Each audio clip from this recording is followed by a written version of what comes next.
And welcome to economics with DP Thapliyal. आज हम Indian economic development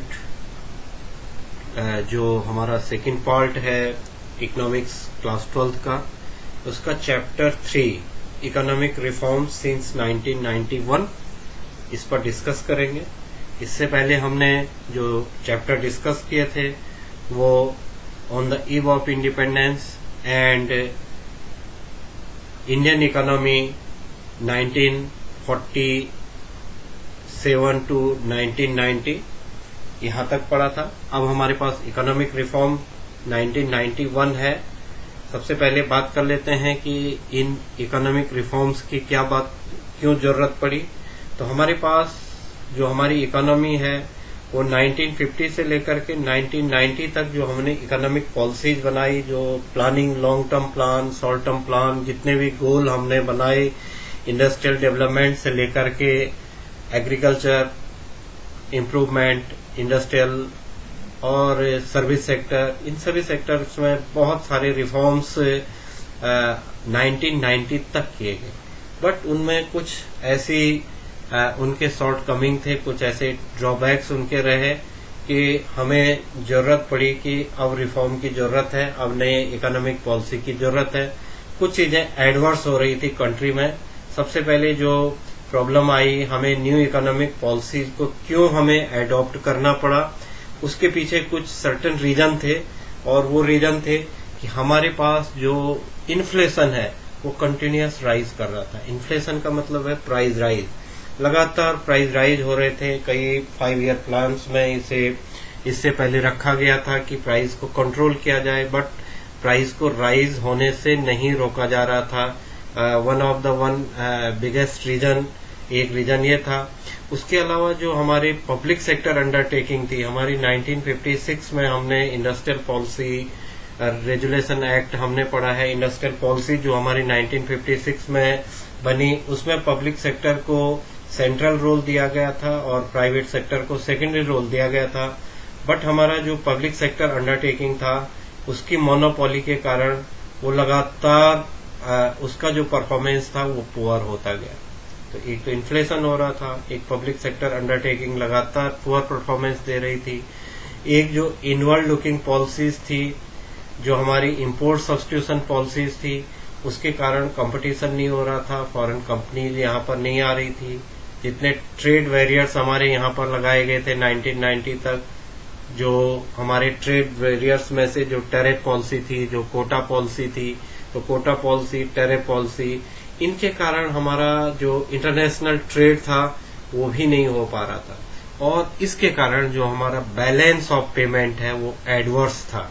balance of payment, तो adverse balance of payment हमारा था। हमारा एक्सपोर्ट एंड इंपोर्ट लगातार कम होता जा रहा था। इंपोर्ट के लिए हमने इंपोर्ट सब्स्टिट्यूशन पॉलिसी 1990 तक चलाई रखी थी, और एक्सपोर्ट भी हमारी जो प्रोडक्ट थे उनका वर्ल्ड लेवल के प्रोडक्ट नहीं थे, उनकी डिमांड लगातार इंटरनेशनल लेवल पर कम होती जा रही थी। इसलिए न तो हमारा एक्सपोर्ट बढ़ रहा था, न इंपोर्ट बढ़ रहा था, और उससे हमारा जो बैलेंस ऑफ पेमेंट था वो एडवर्स होता जा रहा था। इसके अलावा जो फॉरेन एक्सचेंज था वो भी हमारा बहुत कम रह गया था। जो फॉरेन एक्सचेंज रिजर्व था वो बहुत कम रह गया था। तो फॉरेन एक्सचेंज रिजर्व भी हमारे फेवर में नहीं था, बैलेंस ऑफ पेमेंट हमारे फेवर में नहीं था। इंटरनेशनल कंपनी यहाँ पर काम करने के लिए तैयार नहीं थी। फॉरेन जो ट्रेड था वो लगातार एडवर्स होता जा रहा था, प्राइस राइज होते जा रहे थे। ऐसे हमारे पास बहुत सारी जो प्रॉब्लम्स आ रही थी, उन्हें देखते हुए अब 1990 में ये सोचा गया कि कंट्री को रिफॉर्म करने पड़ेंगे। कुछ ऐसे रिस्ट्रिक्शंस जो लगे हुए हैं, जो इकोनॉमी में जितने भी रिस्ट्रिक्शंस लगे हुए हैं, उन रिस्ट्रिक्शंस को रिमूव करना। जो हर्डल बने हुए हैं, जो पॉलिसीज डेवलपमेंट के लिए रोक रही हैं, ऐसी पॉलिसीज को रिमूव करके न्यू पॉलिसीज को बनाना, जिनके कारण की इकोनॉमी ग्रोथ हो, कंपटीशन बढ़े, इकोनॉमिक कॉम्पिटिटिवनेस बढ़े। जो हमारे पास हमने स्मॉल स्केल इंडस्ट्रीज को प्रोटेक्ट कर रखा था, उससे जो हमने करवा कमेटी 1955 के बेस पर स्मॉल स्केल इंडस्ट्रीज को भी एक तरफ से उन्हें एज दे रखा था कि जो स्मॉल स्केल इंडस्ट्री में जो प्रोडक्शन होगा वो प्रोडक्शन दूसरी कंपनीज को या देश के बाहर की कंपनी को उसमें मौका नहीं दिया जाएगा और वो उस प्रोडक्ट को नहीं कर सकते हैं। तो हमने डोमेस्टिक इंडस्ट्री को प्रोटेक्टेड कर रखा था। ये सारी चीजें एडवर्स होती गई और 1990 तक हमारी इकोनॉमी का जो हमने ऑब्जेक्टिव थे, हमारी इकोनॉमी के गोल जो हमने गेन करने थे, वो सारे गोल वो सारे ऑब्जेक्टिव को हम नहीं वो कर पाए। अनएम्प्लॉयमेंट बढ़ती गई, पॉवर्टी कम नहीं हुई, तो पॉवर्टी भी बढ़ती गई, अनएम्प्लॉयमेंट बढ़ता गया। हमारी बेसिकली सारी स्कीम्स इसी बेस थी कि हमारी पॉवर्टी कम हो, हमारा अनएम्प्लॉयमेंट बढ़े, हमारा इकोनॉमिक ग्रोथ हो, हमारा डेवलपमेंट हो, लेकिन ये सारी चीजें नहीं हो रही थी और इसलिए 1991 में न्यू इकोनॉमिक पॉलिसी को हमें एडॉप्ट करना पड़ा। तो नई इकोनॉमिक पॉलिसी को एडॉप्ट करने के पीछे ये कुछ रीजन थे। अब सबसे पहले जिस पर हम चर्चा कर रहे हैं कि new economic policy, economic reforms. तो ये इकोनॉमिक रिफॉर्म्स क्या थे, इन पर हम डिस्कस करते हैं। सबसे पहले बात हम करते हैं कि व्हाट इज इकोनॉमिक रिफॉर्म और what is NEP, new economic policy. 1 marks के लिए कभी कभी क्वेश्चन पूछा जा सकता है। तो economic reforms refers to a set of economic policies directed to accelerate the pace of growth and development। तो जो इकोनॉमिक पॉलिसी बनाई गई, जो एनईपी बनाई गई, वो एक ऐसी पॉलिसी बनानी है जिस पॉलिसी से हमारा growth and development, economic growth and development को एक्सेलरेट किया जाए, उसे तेजी दी जाए। उसके लिए 3 बड़े चेंज किए गए और वो 3 जो मेन एलिमेंट्स हैं उन्हीं को हम एनईपी बोलते हैं। तो एनईपी में 3 बेसिक एलिमेंट्स हमने रखे हैं और उन 3 बेसिक मेन एलिमेंट्स को हम कहते हैं LPG. L for liberalisation, P for privatisation and G for globalisation. तो लिबरलाइजेशन, प्राइवेटाइजेशन एंड ग्लोबलाइजेशन जो 1991 में किया गया, इन 3 एलपीजी जो ये 3 एलिमेंट्स हैं, इन्हीं को हम न्यू इकोनॉमिक पॉलिसी भी कहते हैं। तो इस चैप्टर में हमने लिबरलाइजेशन को पढ़ना है, प्राइवेटाइजेशन को पढ़ना है, ग्लोबलाइजेशन को पढ़ना है, इनके जो अच्छे रिजल्ट रहे हैं उनके बारे में पढ़ना है, इनके जो खराब रिजल्ट रहे हैं उनके बारे में पढ़ना है, और जो इनके क्रिटिकली एनालिसिस हम इसका करेंगे, जो हमें गेन हुआ है इनसे, जो जो चेंजेज हुए हैं, उन सब चीजों पर हम डिटेल से डिस्कस करेंगे। इसके लिए आज हम केवल जो एक पार्ट ले रहे हैं वो है लिबरलाइजेशन। ये इसके डिफरेंट वीडियो बनेंगे, लगभग 5 वीडियोस इस लेसन में बनते हैं क्योंकि ये बड़ा चैप्टर है। तो इस आधार पर हम आज जो डिस्कस करेंगे वो करेंगे डिस्कस लिबरलाइजेशन पर। What is liberalisation? तो एलपीजी की 3 बड़ी बातें आपके सामने रखी हैं। उन 3 बातों में liberalisation, privatisation and globalisation. First, what is liberalisation? Freedom of the economy from the direct control imposed by the government. जो गवर्नमेंट के डायरेक्ट कंट्रोल थे इकोनॉमी पर, उन सारे कंट्रोल्स को रिफॉर्म करने के लिए जो सरकार के जो डिफरेंट अपने एक्ट बना रखे थे, डिफरेंट जो रूल लगा रखे थे, उनको रिमूव करना। जो रिस्ट्रिक्शंस थी, जो गवर्नमेंट ने रिस्ट्रिक्शंस लगाई थी, उन रिस्ट्रिक्शंस को, जो अननेसेसरी रिस्ट्रिक्शंस थी, उनको रिमूव करने की जो पॉलिसी बनाई गई, उस पॉलिसी का नाम है लिबरलाइजेशन। जैसे फॉर एग्जांपल मैं आपको बता देता हूं कि इंपोर्ट सब्स्टिट्यूशन के लिए कोटा सिस्टम किया गया था कि सर्टेन लिमिट की ही एक इंडस्ट्री फॉरेन से इंपोर्ट कर सकती है, दूसरे देशों से इंपोर्ट कर सकती है, चाहे वो टेक्नोलॉजी हो, चाहे रॉ मटेरियल हो, लेकिन एक लिमिट थी, उससे ज्यादा वो दूसरे देश से इंपोर्ट नहीं कर सकता था। यह भी एक पॉलिसी थी, एक कंट्रोल था। या जैसे लाइसेंस का, प्राइवेट सेक्टर उनको बिना लाइसेंस का अपनी इंडस्ट्री, अपनी प्लांट को इस्टेब्लिश करने की परमिशन नहीं मिलती थी। और उसके लिए भी प्राइवेट सेक्टर को लाइसेंस मिलने के लिए जो इकोनॉमिक बैकवर्ड रीजन है उसमें अगर वो इंडस्ट्रीज को इस्टेब्लिश करना चाहता है तो ही उसे परमिशन मिलती थी, अदरवाइज उसे लाइसेंस ही नहीं मिलता था। तो ये सारे जो हिंड्रेंस थे, जो हर्डल्स थे, तो इन हर्डल्स को, इन जो बैरियर्स थे, इन बैरियर्स को दूर करना, रिमूव करना, इस टाइप की पॉलिसीज को मैं एग्जांपल दे रहा हूँ। बहुत सारी पॉलिसीज हमने बनाई है। हमने जो स्मॉल स्केल इंडस्ट्रीज के लिए पॉलिसी बनाई थी, डोमेस्टिक प्रोटेक्शन इंडस्ट्रीज को देने के लिए बनाई थी। वो सारे इकोनॉमी के लिए बैरियर बनने लगे थे, वो इकोनॉमी के ग्रोथ को रोक रहे थे, हमारे डेवलपमेंट को रोक रहे थे। ऐसे सारे रिस्ट्रिक्शंस को जो गवर्नमेंट के द्वारा इम्पोज किए गए थे, licensing system, quota system, domestic industry protection system, जो हमारा इंपोर्ट सब्स्टिट्यूशन सिस्टम्स है, ये जो इतने भी कंट्रोल किए गए थे गवर्नमेंट के द्वारा, उनको रिमूव करने का नाम ही लिबरलाइजेशन है। तो इस बेस पर हम ये कह सकते हैं कि लिबरलाइजेशन में जो अननेसेसरी ऐसे लॉज थे, जो ऐसे रूल थे, जो ऐसे एक्ट थे, उन सभी एक्ट को, जो मेजर हिंड्रेंस, जो बाधाएं बन रही थी किसमें, ग्रोथ एंड डेवलपमेंट में, उन सारी जो बैरियर्स थे उनको रिमूव करने का नाम ही लिबरलाइजेशन है। अब यहाँ पर 3 और 4 मार्क्स के लिए क्वेश्चन बनता है, reform under liberalisation. CBSE 2020 exam में, 2020 का जो सीबीएसई बोर्ड एग्जाम हुआ है, उसमें यहाँ से 4 मार्क्स का एक क्वेश्चन सेट हुआ था। हम 4 टाइप के रिफॉर्म्स पढ़ते हैं अंडर लिबरलाइजेशन। हमारे पास हमने 3 बातें पढ़ी हैं, 3 बातें अभी तक की हैं कि हमने कहा कि LPG, liberalisation, privatisation and globalisation.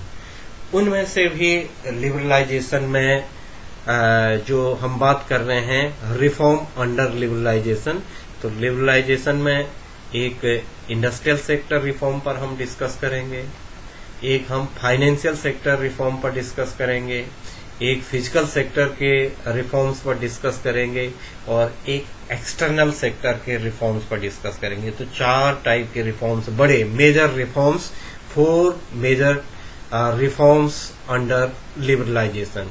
First industrial sector reform, second financial sector reform, third जो हमारे फिजिकल टैक्सेशन पॉलिसी भी हम उसे कहते हैं, तो physical reforms, and fourth external reforms, और उसी को हम फॉरेन एक्सचेंज रिफॉर्म्स या ट्रेड रिफॉर्म्स के नाम से भी जानते हैं। तो हमारे पास एग्जाम 2020 सीबीएसई बोर्ड क्लास 12 के 2020 में 4 मार्क्स के लिए फाइनेंशियल रिफॉर्म्स पर पूछा गया था, तो उस पर बाद में बात करते हैं। पहले हम बात करते हैं इंडस्ट्रियल सेक्टर रिफॉर्म। तो ये हर रिफॉर्म अपने में 4 मार्क्स और 3 मार्क्स का क्वेश्चन बनता है, तो इसलिए इंडिविजुअल रिफॉर्म्स को समझना जरूरी है। तो इंडस्ट्रियल सेक्टर के क्या रिफॉर्म किया गया?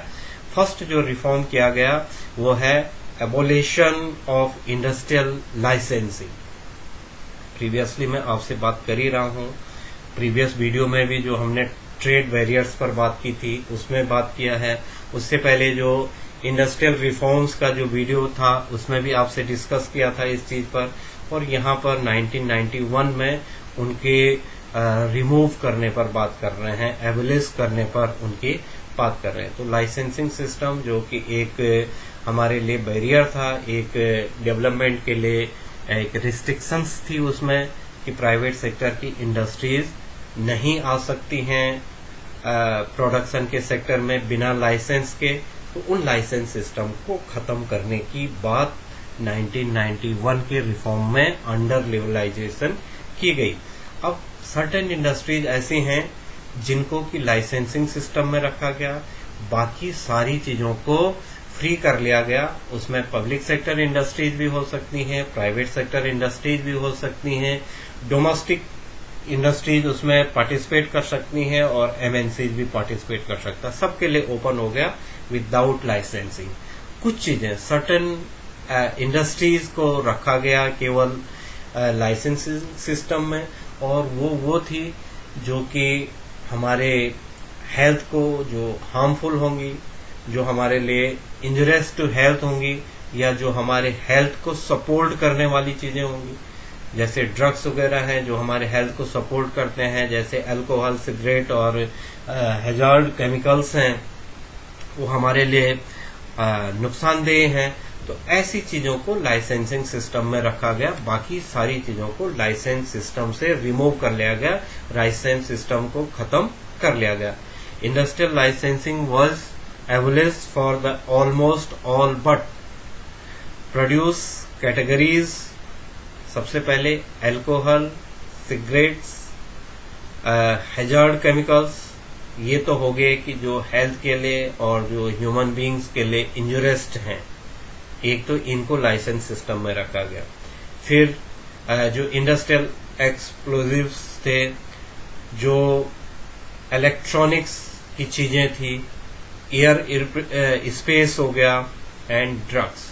एयर स्पेस क्योंकि कंट्री की सुरक्षा के लिए जरूरी था, ड्रग्स ह्यूमन बींग्स के लिए, जो आम लोगों के स्वास्थ्य के लिए दवाइयां, जो फार्मास्यूटिकल्स थे, जो हमारी दवाइयां थी और दवाइयां बनाने की चीजें थी, उन सबको ही लाइसेंस सिस्टम में रखा गया।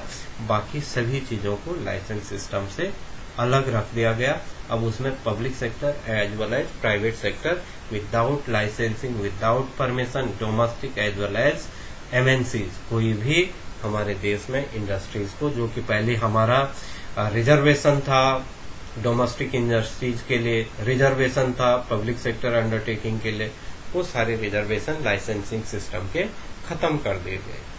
फिर जो सेकेंड रिफॉर्म किया गया अंडर इंडस्ट्रियल सेक्टर, उसमें था discourage in role of public sector. मैंने इनिशियली आपसे बात की थी कि पब्लिक सेक्टर की मोनोपोली होने लग गई थी। पब्लिक सेक्टर की मोनोपोली के कारण प्रोडक्शन लगातार कम होता जा रहा था, क्वालिटी प्रोडक्शन नहीं हो रहा था, और जो हमारा कॉम्पिटिटिव और वर्ल्ड लेवल का जो प्रोडक्शन हमें चाहिए था वो नहीं हो रहा था।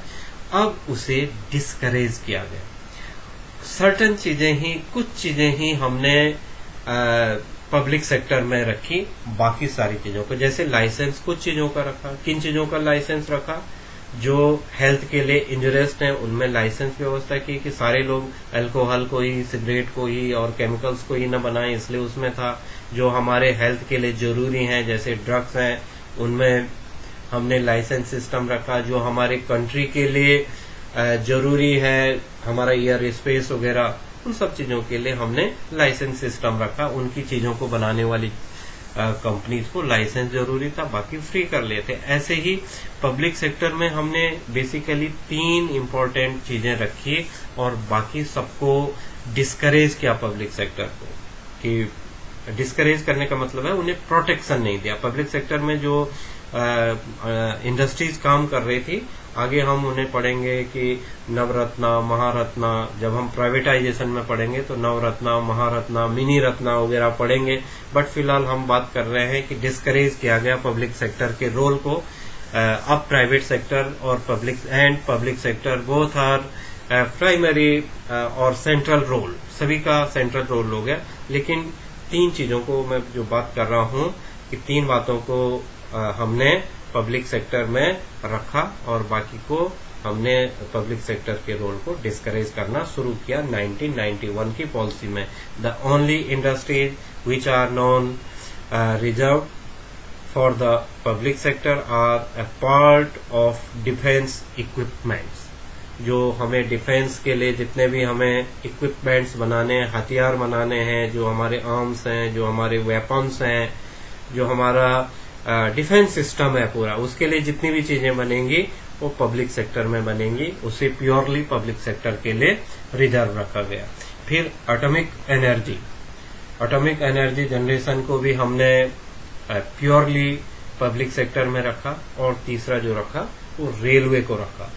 तो railway, atomic energy and defence equipment, इनको हमने उसमें रखा है जो पब्लिक सेक्टर की इंडस्ट्रीज को, इनको प्योरली पब्लिक सेक्टर में रखा, बाकी को फ्री कर लिया कि कोई भी प्रोडक्ट, कोई भी चाहे वो प्राइवेट सेक्टर है, पब्लिक सेक्टर है, डोमेस्टिक इंडस्ट्री है या एमएनसी है, कोई भी हमारे देश में प्रोडक्शन कर सकती है, ऐसा हमने रखा। कई बार इस पर 1 मार्क्स का क्वेश्चन बनता है कि how many industries established after 1991 in public sector, कितने को एस्टेब्लिश्ड रखा गया, कितनों को फिर भी पब्लिक सेक्टर ही में रखा गया, प्राइवेट सेक्टर की जिनको परमिशन नहीं मिली, कितनी इंडस्ट्रीज है? तो 3 इंडस्ट्री ऐसी में गिनी जाती हैं, defence, atomic energy and railway. या कभी कभी fill in the blanks question पूछा जाएगा कि डिफेंस इक्विपमेंट, रेलवेज, ट्रांसपोर्टेशन, और बीच में कॉमा कर लेगा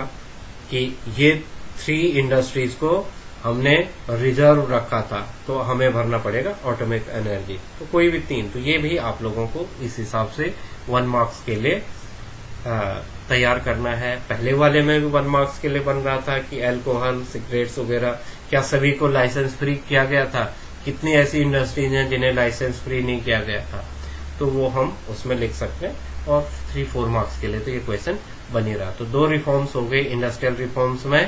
पहला हमने एबोलिश इंडस्ट्रियल लाइसेंसिंग सिस्टम पढ़ा, दूसरा है discourage in role of public sector, third है dereservation of production by small scale industry, जो हमने 1955 करवा कमेटी की जो रिपोर्ट थी उसके बाद गवर्नमेंट ने 1955 करवा कमेटी की रिपोर्ट और उसके बाद 1956 इंडस्ट्रियल एक्ट, इनमें ऐसी पॉलिसीज बनाई थी कि जो हमारे स्मॉल स्केल इंडस्ट्रीज हैं उन्हें रिजर्व किया गया था, उनके प्रोडक्शन को रिजर्व किया गया था, प्रोटेक्ट किया गया था, और दूसरी इंडस्ट्रीज उस प्रोडक्शन को नहीं कर सकती थी जो स्मॉल स्केल इंडस्ट्री कर रहा था। लेकिन इंडस्ट्रियल रिफॉर्म में इसे डी रिजर्व कर लिया, जो रिजर्वेशन था उसे डी रिजर्व कर लिया। Many goods product by small scale industry have now been dereserve, कोई भी उन प्रोडक्ट को कर सकता है जो हमारी स्मॉल स्केल इंडस्ट्री में पहले प्रोटेक्टेड की गई थी, उन प्रोडक्शन को कोई भी इंडस्ट्री कंट्री की कर सकती थी, या कंट्री के बाहर के कोई भी इंडस्ट्री, चाहे पब्लिक सेक्टर है चाहे प्राइवेट सेक्टर है, जो हमारी स्मॉल स्केल इंडस्ट्री जो प्रोडक्शन कर रही थी 1990 तक, अब वो सभी के लिए ओपन हो गई थी। 4th हम बात करते हैं freedom to import capital goods. पहले ही आपसे बात कर ली थी कि जो हमने ट्रेड बैरियर्स लगाए थे उसमें इंपोर्ट सब्सटीट्यूशन हमारी एक बड़ी पॉलिसी थी, इनवर्ड लुकिंग पॉलिसी या इंपोर्ट सब्सटीट्यूशन पॉलिसी, जिसे हमने 1956 से शुरू किया था इंडस्ट्रियल एक्ट के अंतर्गत। उसे यहाँ पर फ्रीडम दे गया। तब ये था कि एक कोटा सिस्टम था, कोटा सिस्टम में हमें जो परचेज करना है, जो इंपोर्ट करना है, वो कुछ ही कैपिटल गुड्स परचेज कर सकते थे, इंपोर्ट कर सकते थे, उसकी एक लिमिट होती थी, उससे ज्यादा का हम कैपिटल गुड्स को इंपोर्ट नहीं कर सकते थे। टेक्निक्स, कैपिटल गुड्स का मतलब होता है टेक्निक।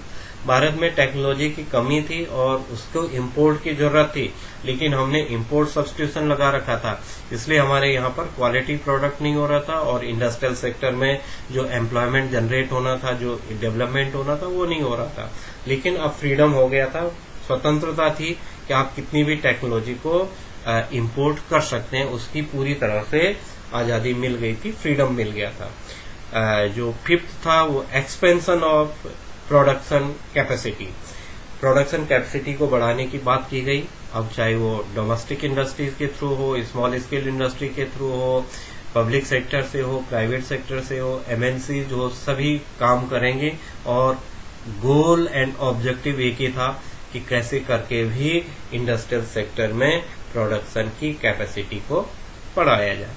और लास्ट जो इसमें हम 6 पॉइंट पढ़ते हैं, in many industry the market has been allowed to determine the price.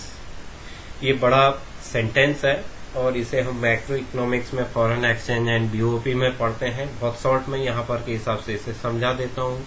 हमारी जो प्राइस राइज मैंने पहली बात बोली थी जब मैं इस लेसन को शुरू कर रहा था, इस वीडियो को आपके सामने शुरू कर रहा था, तो मैंने कहा था कि यहाँ पर इन्फ्लेशन को कंट्रोल नहीं किया जा रहा था। ये भी एक रीजन था कि हमें न्यू इकोनॉमिक पॉलिसी की जरूरत पड़ रही थी, क्योंकि हमारा जो प्रोडक्ट के प्राइस थे, या हम ये कहें कि जो हमारा फॉरेन एक्सचेंज को डिटरमाइन कर रहा था वो फिक्स रेट से डिटरमाइन हो रही थी। फिक्स रेट वो रेट होता है जिसे गवर्नमेंट डिसाइड करती है।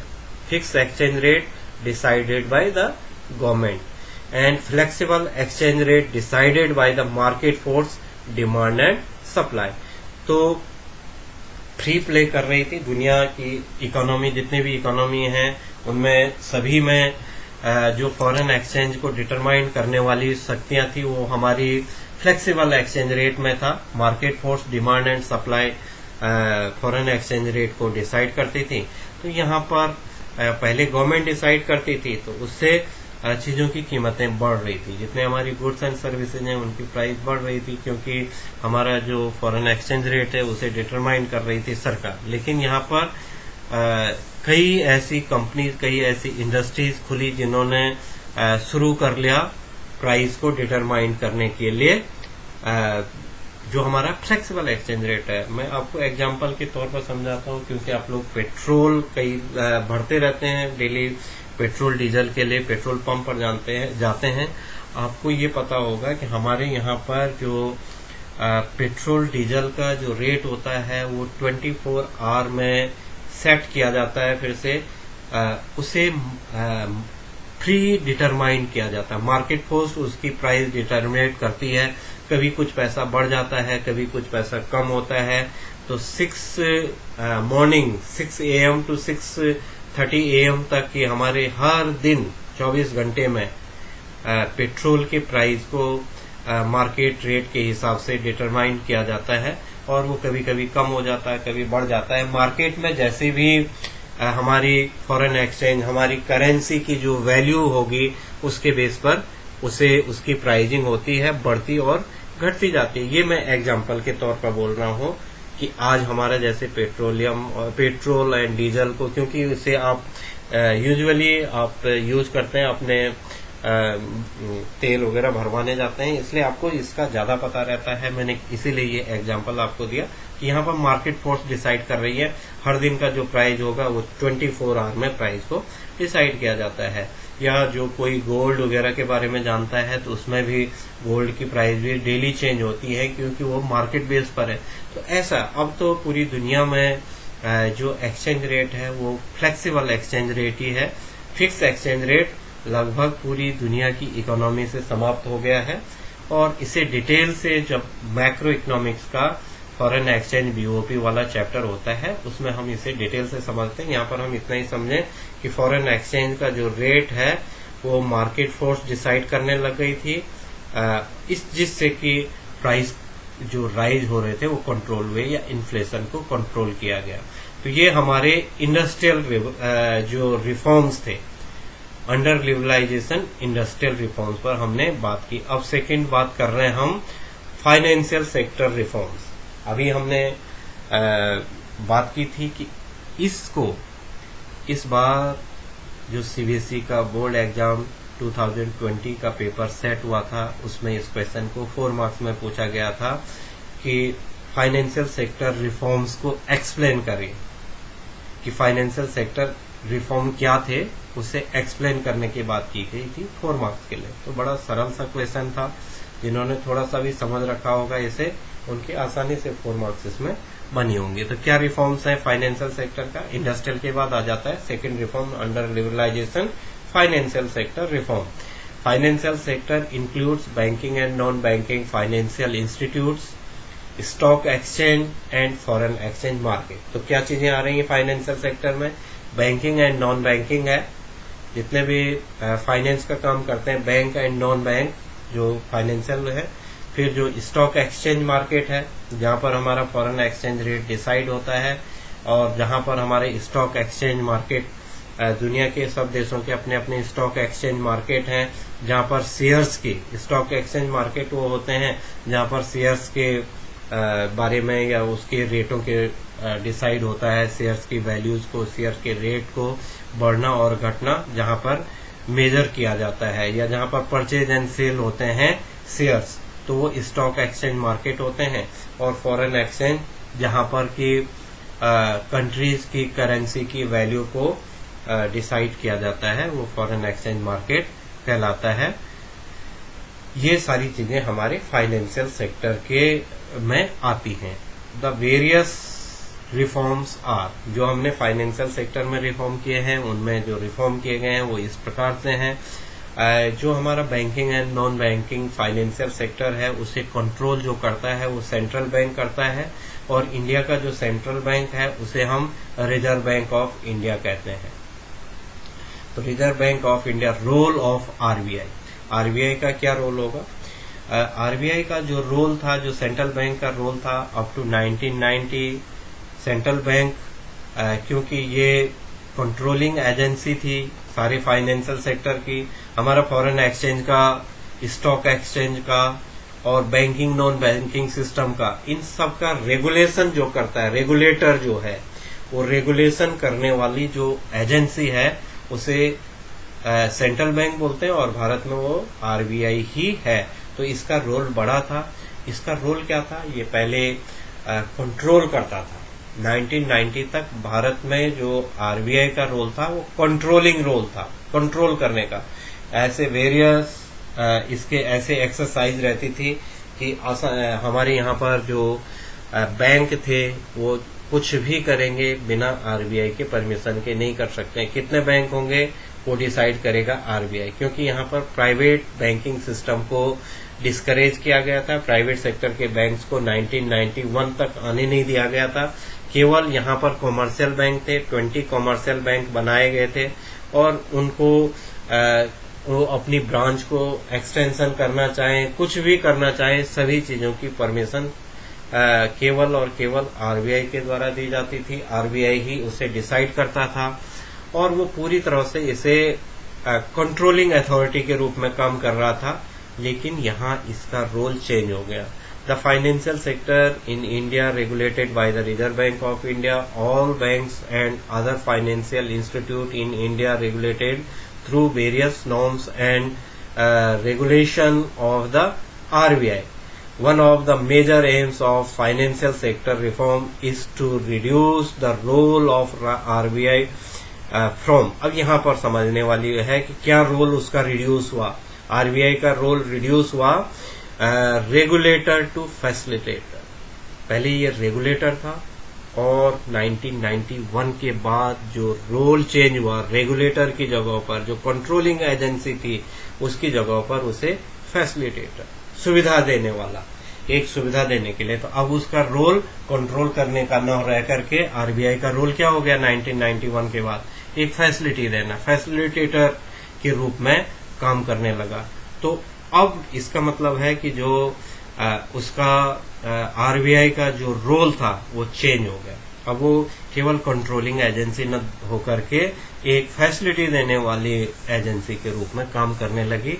तो ये बड़ा काम था जो पहले मैंने आपसे बताया है कि कोई भी बैंकों को आसानी हो गई थी। यहाँ पर प्राइवेट बैंक भी आने लगे, प्राइवेट सेक्टर के बैंक यहाँ पर आने की परमिशन मिल गई। पहले केवल जो हमारे कॉमर्शियल बैंक थे वही काम कर रहे थे, तो प्राइवेट सेक्टर के बैंक आने लगे।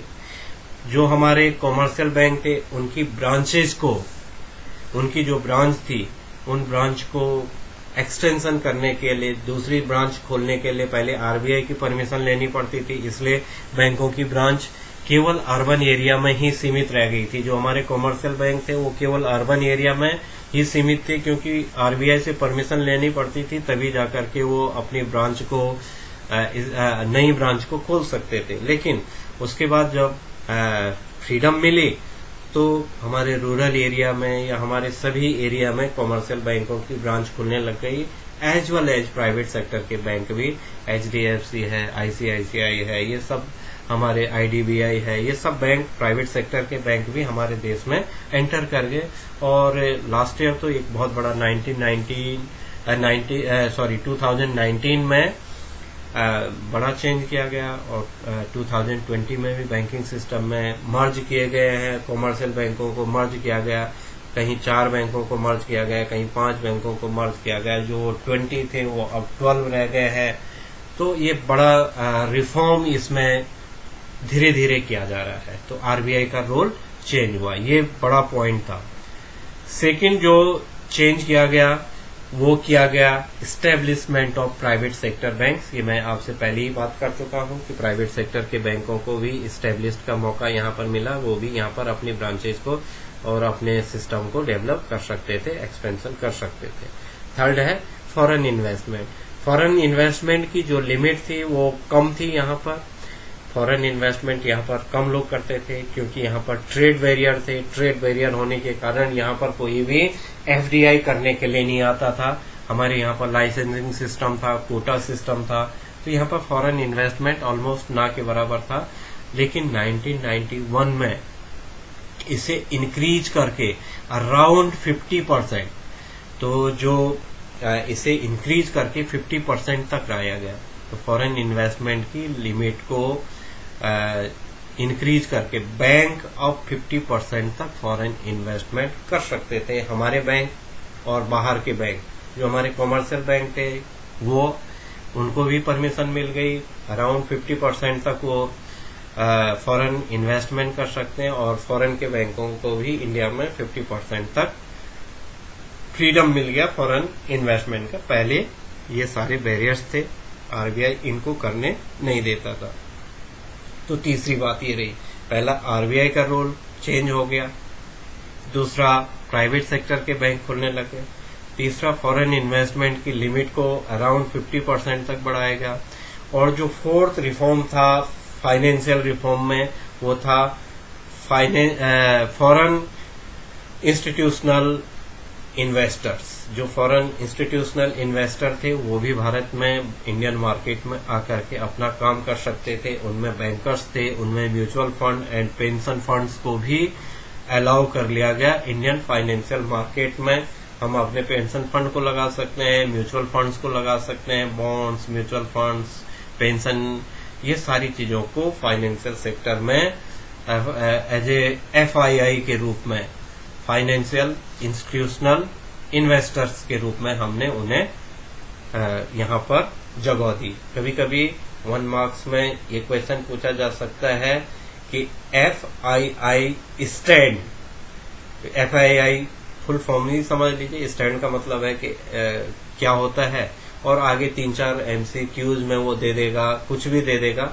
तो आंसर जो सही होगा वो होगा फॉरेन इंस्टीट्यूशनल इन्वेस्टर्स, एफआईआई। जैसे एफडीआई होता है, फॉरेन डायरेक्ट इन्वेस्टमेंट होता है, ऐसे ही एफआईआई है। तो ये 4 फाइनेंशियल सेक्टर के हमारे बड़े रिफॉर्म्स थे। अब हम आते हैं जो लिबरलाइजेशन में थर्ड रिफॉर्म हुआ, वो है फिजिकल रिफॉर्म। फिजिकल रिफॉर्म्स को हम टैक्स रिफॉर्म्स भी कहते हैं। और जो फिजिकल रिफॉर्म्स हैं, हमारे पास 2 इसमें पॉलिसी चलती हैं। एक बैंक चलाता है, उसे मॉनेटरी पॉलिसी कहते हैं, जो कि मार्केट के जो रेट्स हैं, जो हमारी इकोनॉमी की स्टेबिलिटी है, स्टेबिलिटी बनाए रखने के लिए इकोनॉमी में जो फ्लक्चुएशन होती हैं, जो प्राइस राइज होते हैं, जो इन्फ्लेशन हो रहा है, जो डिफ्लेशन हो रहा है, उन्हें कंट्रोल करने के लिए जो पॉलिसी चलाई जाती है वो सेंट्रल बैंक के द्वारा चलाई जाती है, उसे हम मॉनेटरी पॉलिसी कहते हैं। और यहाँ पर जो हम बात कर रहे हैं वो है फिजिकल पॉलिसी। फिजिकल पॉलिसी जो चलाई जाती है वो गवर्नमेंट के द्वारा चलाई जाती है। और फिजिकल पॉलिसी में taxation and public expenditure 2 policies आती हैं फिजिकल रिफॉर्म्स में। जो बड़ी पॉलिसीज हैं वो है taxation policy and public expenditure policy.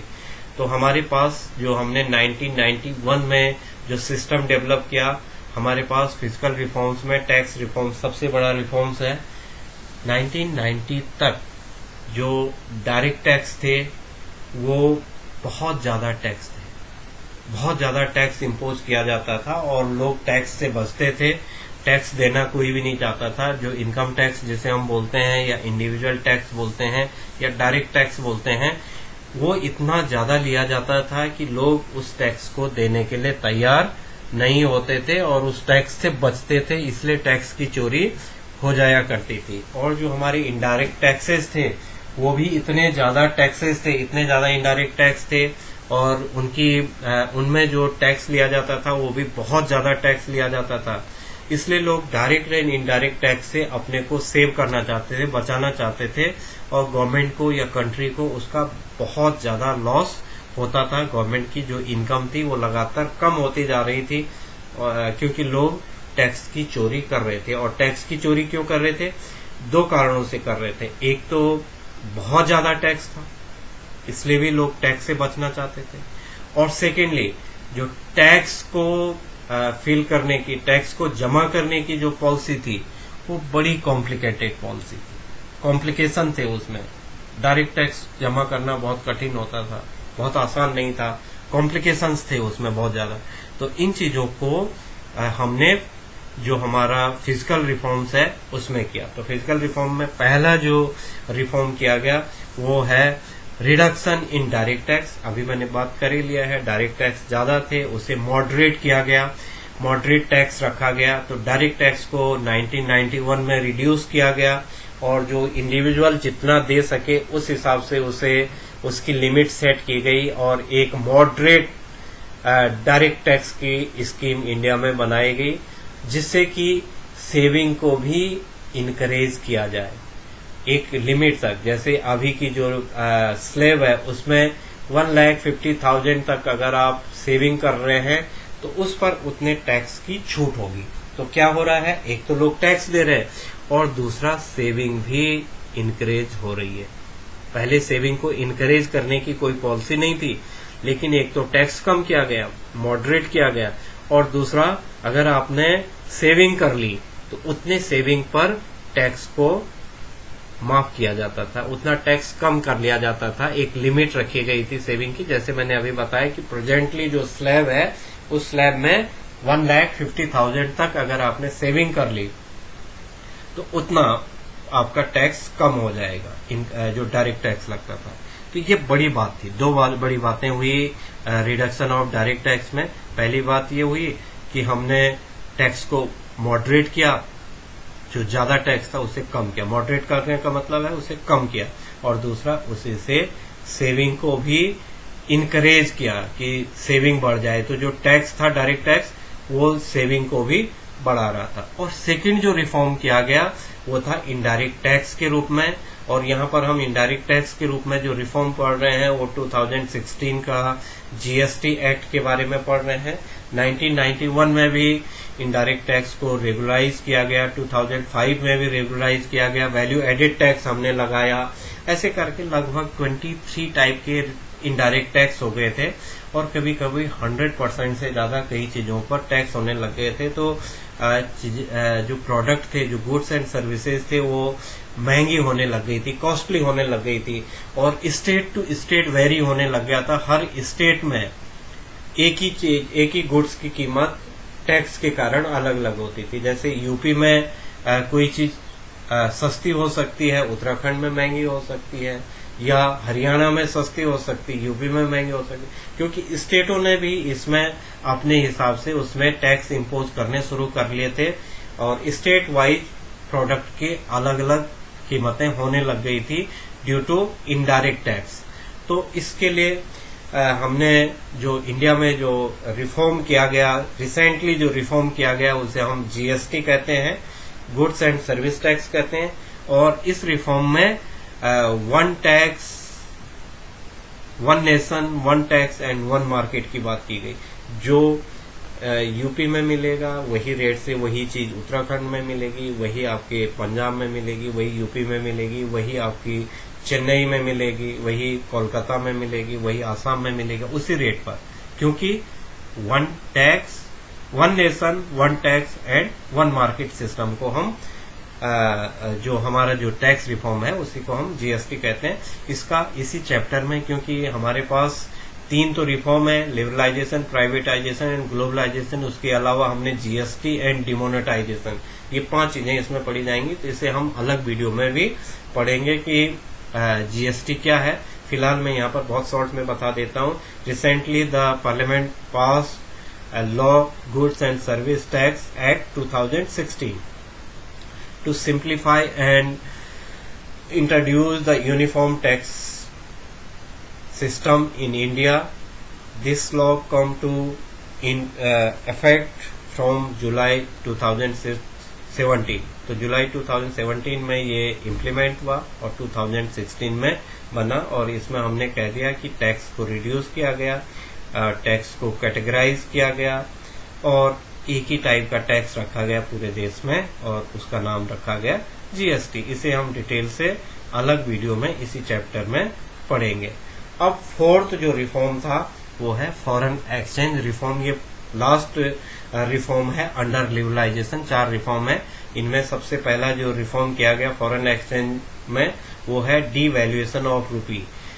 Devaluation का मतलब है रूपी की वैल्यू को कम करना। रूपीज की वैल्यू को कम करने का मतलब है रूपीज की कीमत को बढ़ा देना।